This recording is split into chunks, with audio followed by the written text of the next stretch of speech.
திண்டுக்கல் தி ஆலம்பட்டி பேருந்தில் காலை 7:40 மணிக்கு பள்ளிக்கு செல்வதற்காக பில்லமநாயக்கன்பட்டி மேட்டில் பள்ளி மாணவர்கள் காத்திருந்தனர். ஆனால் பேருந்து ஓட்டுநர் அந்த நிறுத்தத்தில் பேருந்து நிறுத்தவில்லை.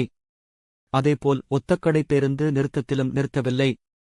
ஆட்டோ ஓட்டுநர் ஒருவர் மாணவர்களை தனது ஆட்டோவில் ஏற்றிக்கொண்டு பேருந்தை துரத்தி சென்று அடுத்த பேருந்து நிறுத்தத்தில் மாணவர்களை பஸ்ஸில் ஏற்றிவிட்டார். தற்போது இந்த வீடியோ சமூக வலைதளங்களில் வைரலாகி வருகிறது.